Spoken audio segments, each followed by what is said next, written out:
إذ أوى الفتية إلى الكهف فقالوا ربنا آتنا من لدنك رحمة وهيئ لنا من أمرنا رشدا فضربنا على آذانهم في الكهف سنين عددا نحمده ونصلي على رسوله الكريم أما بعد فأعوذ بالله من الشيطان الرجيم بسم الله الرحمن الرحيم رب اشرح لي صدري ويسر لي أمري واحلل عقدة من لساني يفقهوا قولي قال کہنے لگا، کس نے کہا؟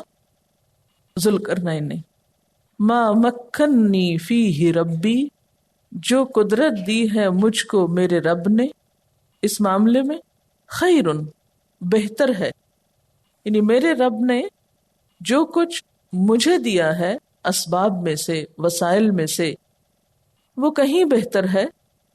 فَأَعِینُونِی، تم مدد کرو میری، بقوت، قوت کے ساتھ، اور قوت سے مراد یہاں مین پاور ہے پلس تعمیراتی سامان. اس سے کیا پتہ چلتا ہے کہ ذوالقرنین پیسے اکٹھے کرنے کے لیے یا ٹیکس لگانے کے لیے یا مال جمع کرنے کے لیے فتوحات نہیں کر رہا تھا، بلکہ انسانیت کی خدمت اور انسانیت کی بھلائی کے لیے. مثلاً اگر آپ کے پاس ایسے وسائل ہیں، ایسے ذرائع ہیں، ایسی ایجادات ہیں جس سے دنیا کو فائدہ ہو سکتا ہے، تو بجائے اس کے کہ آپ اپنے ہی گھر میں بیٹھ کے ان کو استعمال کریں، آپ دوسروں تک ان کو پہنچائیں. جس طرح علم کا دوسروں تک پہنچانا خیر اور بھلائی کا ذریعہ ہے، اسی طرح ٹیکنالوجی کا دوسری اقوام تک پہنچانا اور اسباب اور وسائل سے دوسری اقوام کو متمتع کرنا اور وہاں تک علم پھیلانا، یہ بھی ثواب کا کام ہے. پہلے یہ کام مسلمان کیا کرتے تھے. ذوالقرنین ایک مسلمان بادشاہ تھا اور اس نے زمین کو فساد کی بجائے صلاح سے، بھلائی سے بھر دیا. جہاں تک وہ پہنچا وہاں تک خیر و بھلائی گئی. پھر ہم دیکھتے ہیں کہ مسلمان بھی جب فاتح بن کر پوری دنیا پہ چھائے تو انہوں نے بھی ہر طرف بھلائی اور علم کو عام کیا، ظلم کو ختم کیا. لیکن پھر مسلمانوں پر جب زوال آیا تو اس کے بعد آپ دیکھتے ہیں کہ جو مغربی اقوام ہیں انہوں نے دنیا کے چپے چپے کو چھان مارا اور وہاں جا کر اگرچہ ان قوموں کی بھلائی کا بھی کچھ کام کیا، لیکن اس کے ساتھ ساتھ ایسے ایسے ٹیکسز عائد کیے گئے، ان کے ریسورسز کو استعمال کیا گیا ایسی شکل میں کہ جس سے ان اقوام تک بھلائی کم پہنچی اور ان سے انہوں نے خود بھلائی زیادہ حاصل کی. یہ جو کولونائزیشن تھی، اس کے نتیجے میں کیا کچھ ہوا تاریخ میں پڑھا ہوگا آپ نے. بہرحال ذوالقرنین نے ایسا ظلم نہیں کیا، اس نے ٹیکس قبول کرنے سے انکار کر دیا. اس نے کہا نہیں، میرے پاس بہت کچھ ہے، میں مال جمع کرنے نہیں آیا. اگر تم چاہتے ہو کہ میں تمہاری مدد کروں، تمہیں یاجوج ماجوج کے فساد سے بچاؤں، تو تم آؤ، آگے بڑھو، کام کرو، چیزیں جمع کرو اور ہم بند بناتے ہیں مل کر. یعنی اس نکمی قوم کو بھی کام میں لگا دیا اپنے اسباب کو استعمال کر کے. یعنی بجائے اس کے کہ فاتح مفتوح قوم کو بیکار کرے، اس کو بھی کام میں لگائے. یہ ہے ان کے ساتھ ہمدردی اور خیر خواہی. لیکن ہمیں صرف کلرک بنایا گیا.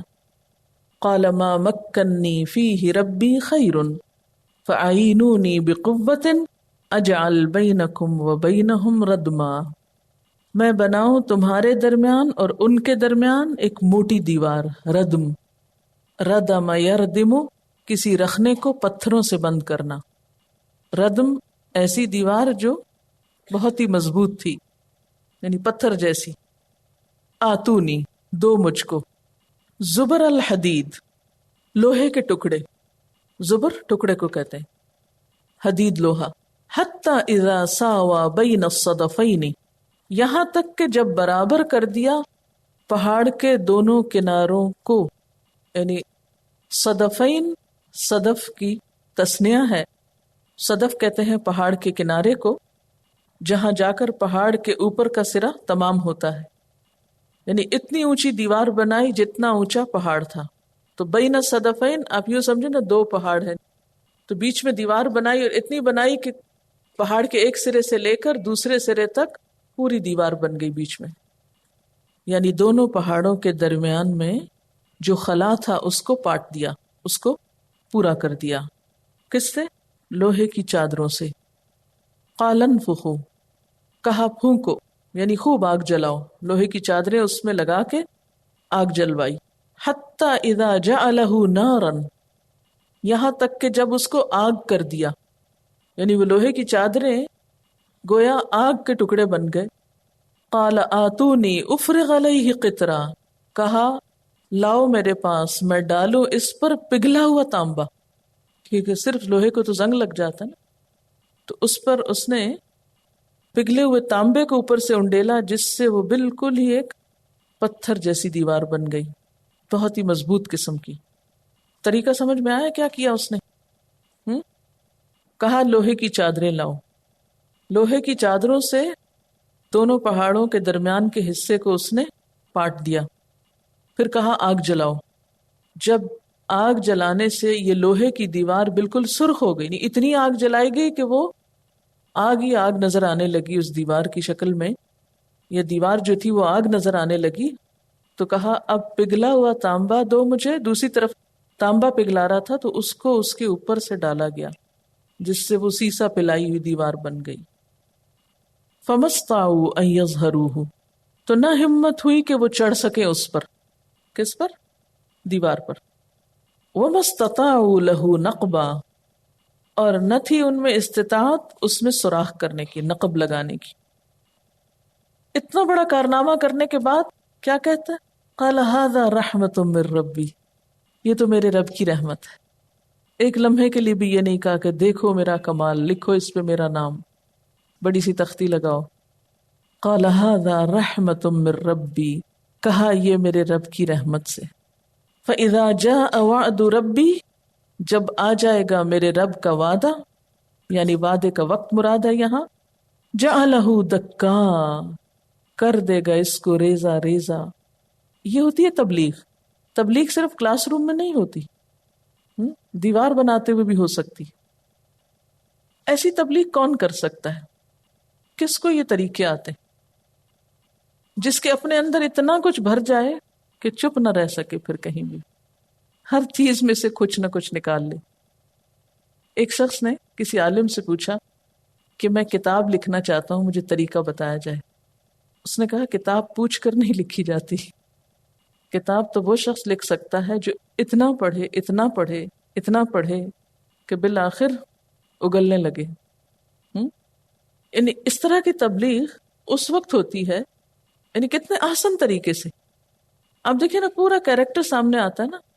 پریشانی اس قوم کو ہے، مشکل انہیں ہے۔ وہ کہتے ہیں کہ آپ ہم سے پیسے لے لیں، ٹیکس لے لیں اور کام آپ ہمارا کر دیں۔ اس نے کہا نہیں، آؤ تم بھی ساتھ لگو، مل کے کرتے ہیں۔ تم یہ کام کرو، میں یہ کرتا ہوں، تمہارا اتنا شیئر ہوگا، اتنا میرا ہوگا۔ اور یوں لگتا ہے نا کہ بیچ میں خود شامل ہے، لاؤ دو مجھ کو، تم لگاؤ چادریں، اس پہ میں تانبا ڈالتا ہوں۔ اب اور پھر جب وہ سب کچھ بن گیا اور وہ خوش ہو گئے ہوں گے کہ شکر ہے جان چھوٹی مفسد قوم سے، تو اس وقت اللہ کی طرف ان کو جوڑ دیا، کیونکہ یہ وہ وقت ہے نا شکر گزاری کا۔ تو اپنی شکر گزاری دل میں ڈالنے کی بجائے کہا ھذا رحمت من ربی۔ اب آپ دیکھیں، اتبع سببا، اللہ کے دیے ہوئے اسباب کو کام میں لا رہا ہے نا، ان اسباب کا استعمال کر رہا ہے، اس لیے اللہ کا شکر گزار ہے۔ ان اسباب کے ملنے پر اور ان کے استعمال کی توفیق پر کیا کہتا ہے؟ ھذا رحمت من ربی۔ اگر دیکھا جائے تو ہمیں اگر اسباب ملیں، یعنی فزیکل ریسورسز، انٹلیکٹ اگر یا سوچ سمجھ ملی ہے یا ذہانت ملی ہے، اور تیسرے درجے پر اس کے استعمال کی توفیق ملی ہے، تو یہ سب کچھ اصل میں کس کی رحمت ہے؟ اللہ کی۔ نہ تو مادی چیزیں ہماری، نہ یہ ذہانت اپنی، اور نہ ہی توفیق اپنی۔ ہاں ایک چیز ہے اپنی، اور وہ کیا ہے؟ کوشش، utmost struggle۔ یہی تو بندے سے دیکھی جا رہی ہے۔ دینے والے نے تو سب کچھ دیا ہے، وہ تو آگے بھی راستے کھولتا ہے، وہ دیکھ یہ رہا ہے کہ تم کیا کرتے ہو، تم اپنے پارٹ یا اپنے حصے کا کام کتنا کرتے ہو۔ وہی تو ہم کر نہیں رہے، وہی تو کمی ہے۔ اسی لیے تو مدد بھی نہیں آتی پھر. اور اللہ تعالیٰ کی مخلوق کی تعداد کتنی ہے؟ ان گنت ہے نا.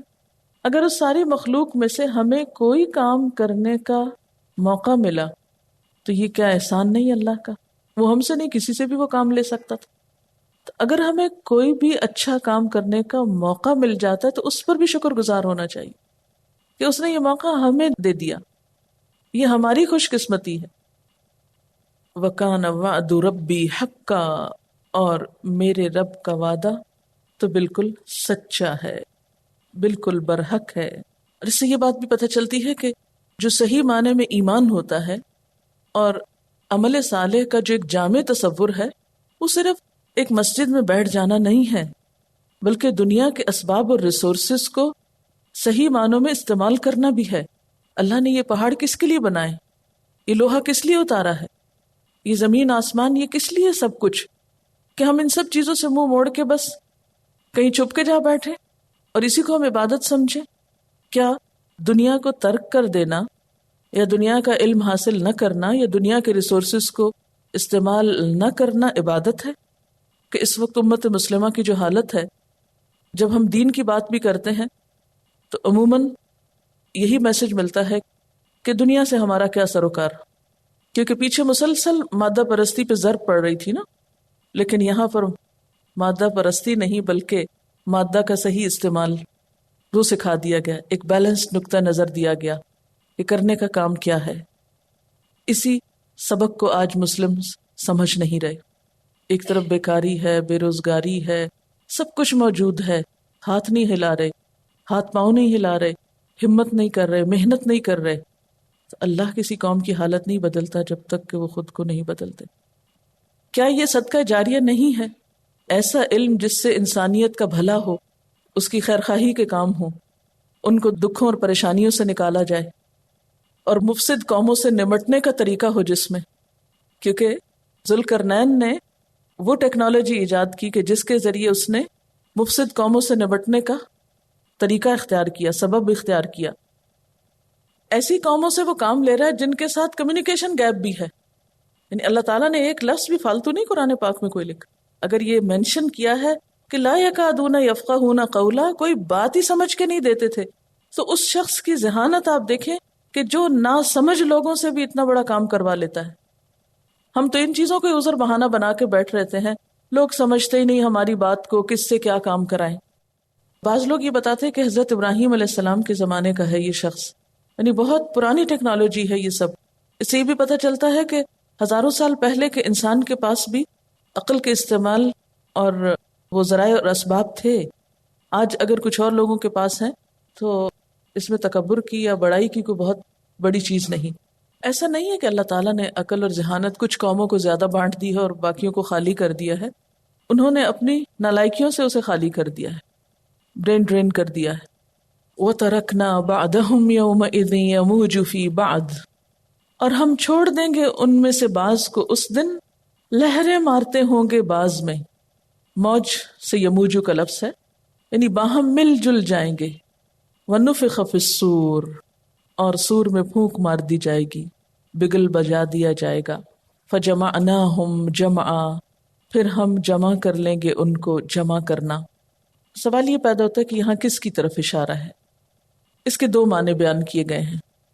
ایک تو کہا جاتا ہے کہ یہ یاجوج ماجوج کی طرف اشارہ ہے کہ جب قیامت آئے گی، وہ دیوار پیوند خاک ہوگی تو یاجوج ماجوج سمندر کی موجوں کی طرح بے شمار تعداد میں اٹھیں گے اور ٹھاٹھے مارتے ہوئے نکلیں گے، جیسے سورۃ الانبیاء میں آتا ہے حتی اذا فتحت یاجوج وماجوج وہم من کل حدب ینسلون، یہاں تک کہ جب یاجوج و ماجوج کھول دیے جائیں گے، یعنی وہ دیوار پیوند خاک ہو جائے گی.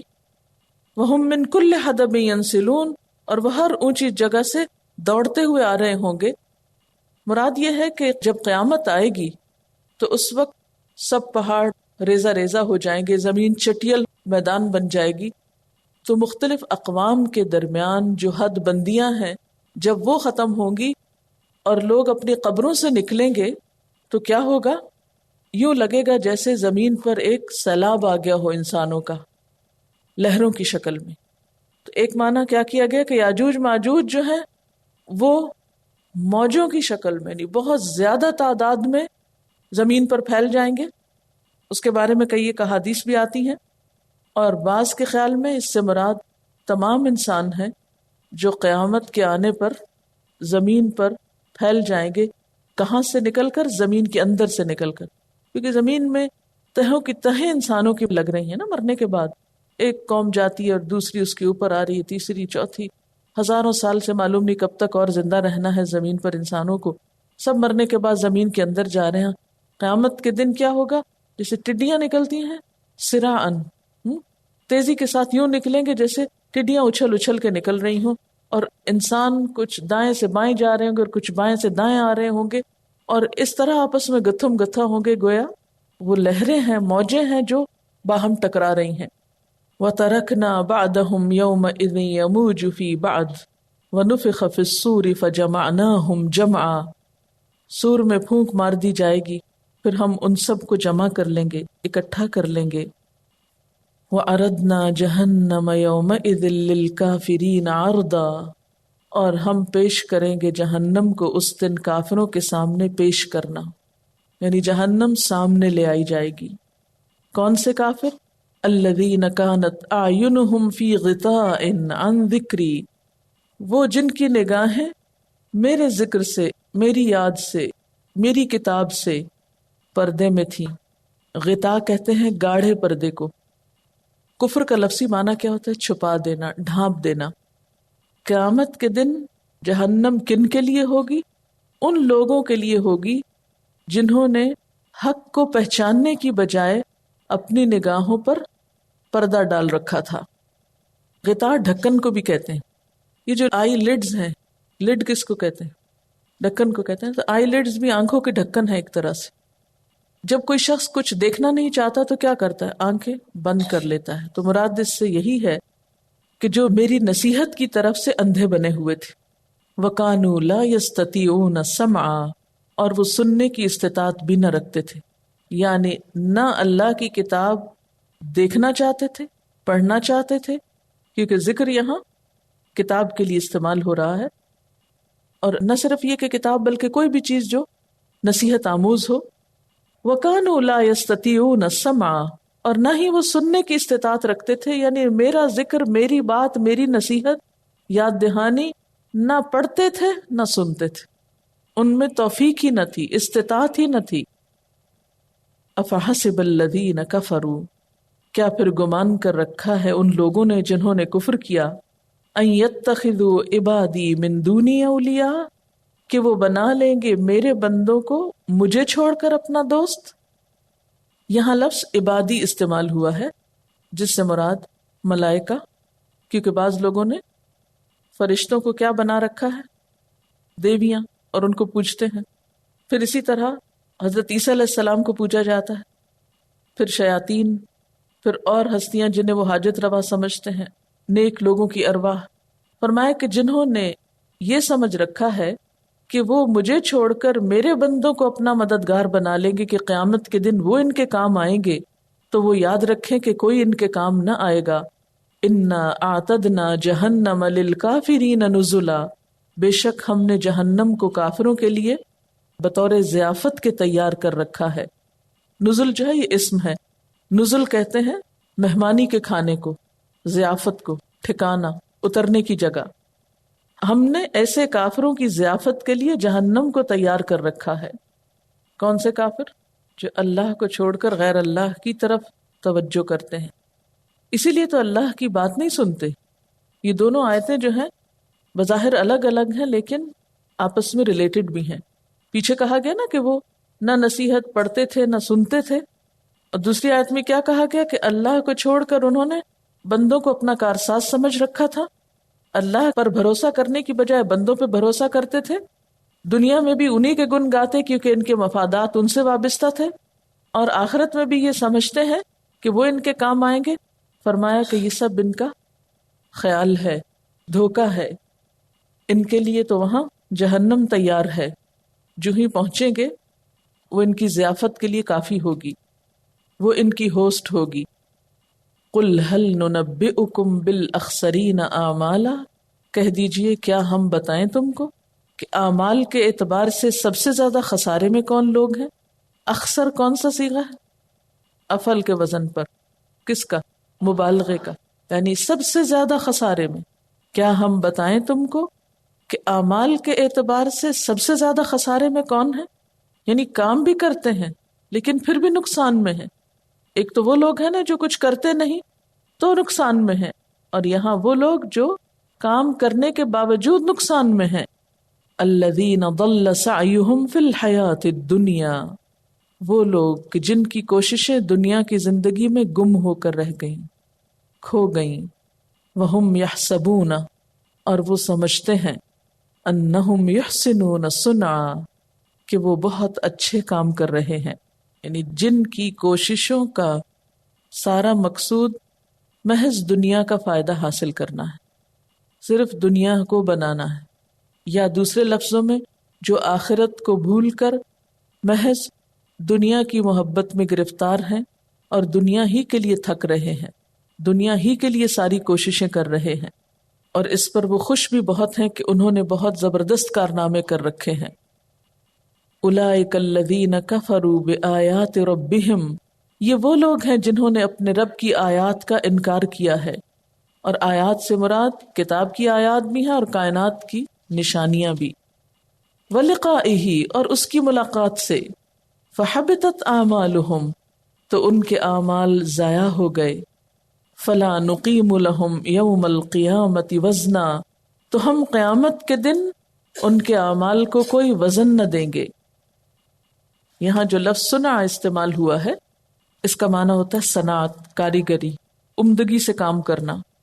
یعنی وہ اپنی کاریگری پر، اپنی ٹیکنالوجی پر، اپنے اسباب پر بہت خوش ہیں، لیکن دوسری طرف رب کا انکار کرتے ہیں، اس کی ملاقات کا انکار کرتے ہیں۔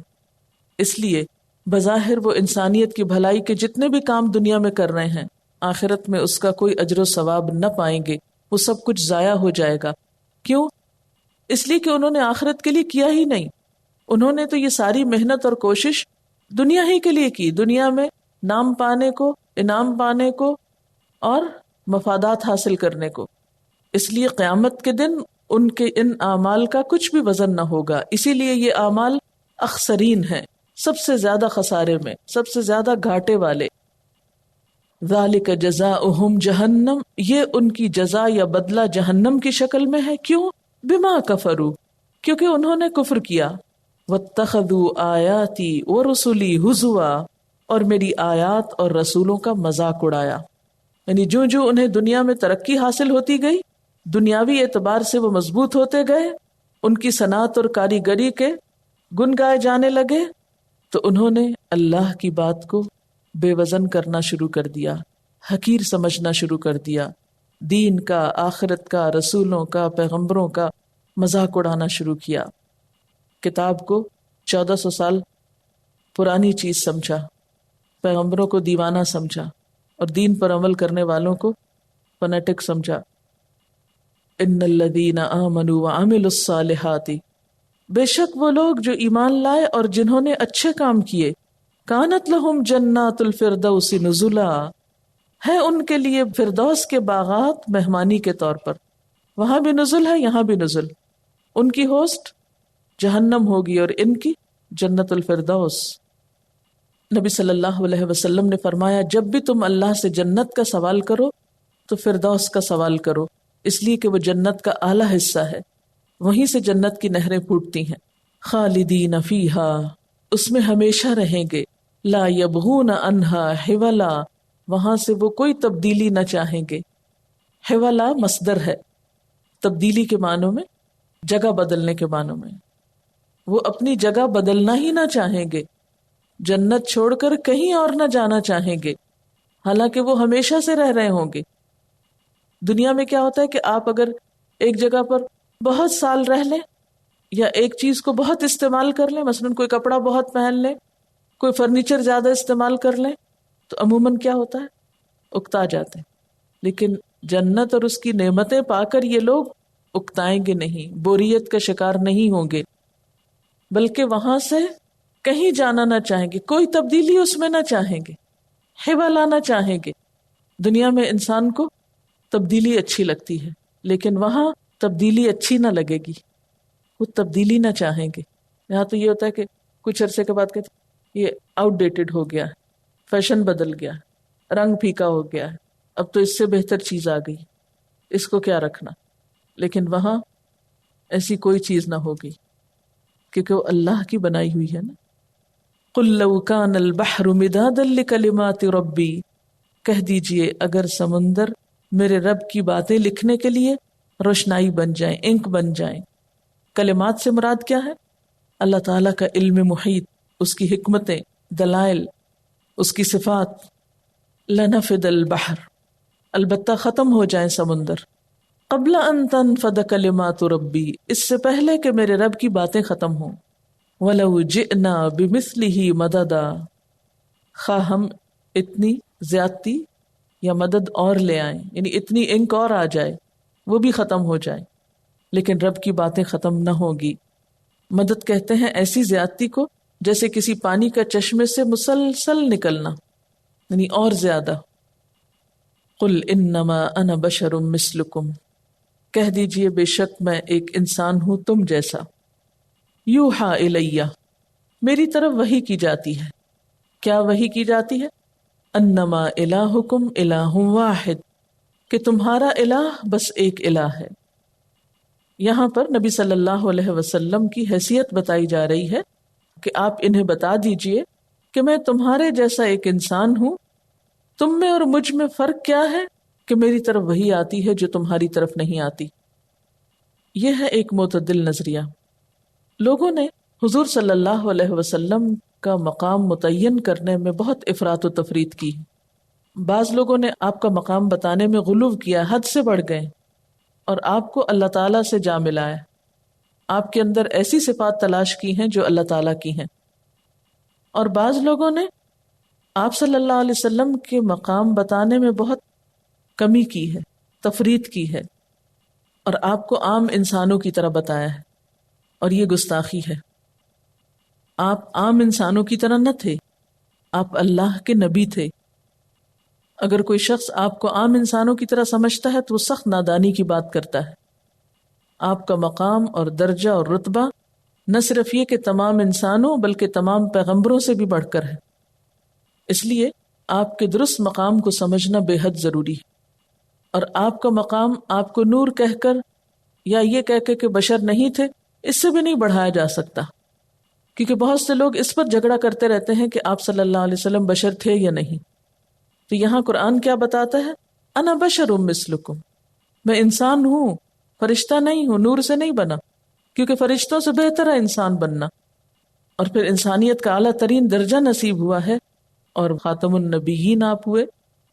اور جہاں تک آپ کے بشر ہونے کا تعلق ہے تو کچھ احادیث بھی اس پر دلالت کرتی ہیں قرآن پاک کی اس آیت کے علاوہ. حضرت عبداللہ بن مسعود فرماتے ہیں کہ ایک دفعہ آپ صلی اللہ علیہ وسلم نے نماز پڑھائی تو اس میں کچھ کمی بیشی کر دی. جب سلام پھیرا تو لوگوں نے عرض کیا، اے اللہ کے رسول صلی اللہ علیہ وسلم، نماز کے متعلق کوئی نیا حکم آیا ہے؟ آپ نے پوچھا کیوں، کیا بات ہے؟ لوگوں نے کہا آپ نے اتنی رکعت پڑھی ہے. یہ سن کر آپ الٹے پاؤں پھرے، قبلے کی طرف منہ کیا، 2 سجدے کیے، پھر سلام پھیرا، پھر ہماری طرف منہ کر کے فرمایا، اگر نماز کے بارے میں کوئی نیا حکم آتا تو میں ضرور تمہیں بتاتا، لیکن بات یہ ہے کہ میں بھی تمہاری طرح انسان ہوں، جیسے تم بھول جاتے ہو میں بھی بھول جاتا ہوں. تو جب میں بھولوں مجھے یاد دلا دیا کرو، اور جب تم میں سے کسی کو اپنی نماز میں شک پڑ جائے تو اپنے ظن غالب کے مطابق اپنی نماز پوری کرے، پھر سلام پھیرے اور سہو کے 2 سجدے کر لے. یہ بخاری کی حدیث تھی. اسی طرح ایک اور بخاری کی روایت ہے، حضرت ام سلمہ رضی اللہ تعالی عنہا فرماتی ہیں کہ آپ صلی اللہ علیہ وسلم نے فرمایا، میں بھی ایک بشر ہی ہوں اور تم آپس میں جھگڑتے ہوئے میرے پاس آتے ہو. کبھی ایسا ہوتا ہے کہ تم میں سے ایک فریق دلائل دینے میں دوسرے سے زیادہ چرب زبان ہوتا ہے اور میں اس کے دلائل سن کر اسی کے حق میں فیصلہ کر دیتا ہوں.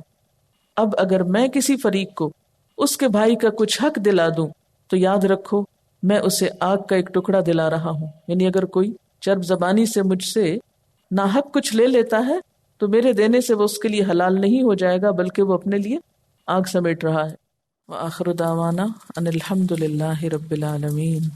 سبحانک اللہم و بحمدک اشہد ان لا الہ الا انت استغفرک و اتوب الیک. والسلام علیکم ورحمۃ اللہ وبرکاتہ.